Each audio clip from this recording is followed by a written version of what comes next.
La revue du secteur agricole, telle que nous le souhaitons, devrait nous permettre d'apprécier le niveau de mise en œuvre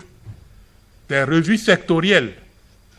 et conjointes organisées au titre de l'année antérieure, d'apprécier les performances physiques et financières du secteur, d'apprécier les contributions des autres acteurs, notamment les projets programmes, aux performances et de passer en revue les questions d'ordre stratégique de ce secteur. Ces objectifs ne devons pas perdre de vue, au risque de transformer notre revue en une simple messe annuelle sans impact sérieux sur la production agricole, sur la productivité agricole, sur la compétitivité de notre agriculture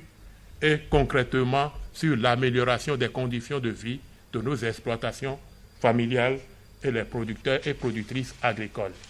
Le secteur agricole, nous le savons, est un levier majeur du développement de l'économie béninoise qui contribue à près de 30% de son PIB, à 1% du taux de croissance, à plus de 50% des emplois, à 75% des recettes d'exportation et constitue la principale source de devises du pays. Le dynamique imprimé par le gouvernement propose un marquage net en recentrant l'État sur ses fonctions régaliennes essentielles et en promouvant le secteur privé dans les fonctions opérationnelles et commerciales avec une logique de terroir. Je peux vous rassurer que le gouvernement du président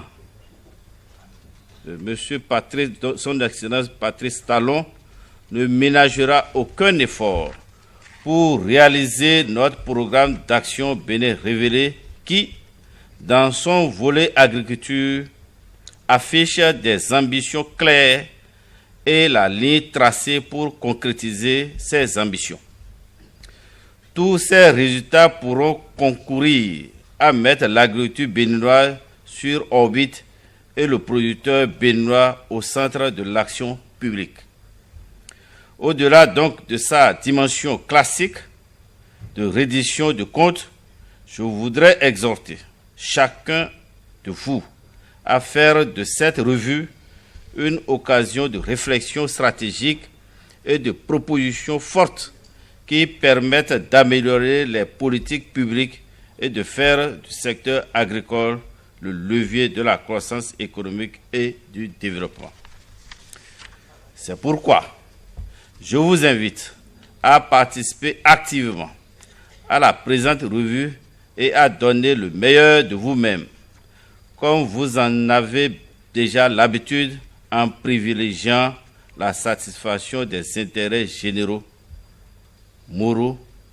et matériels de la nation. C'est sur ces mots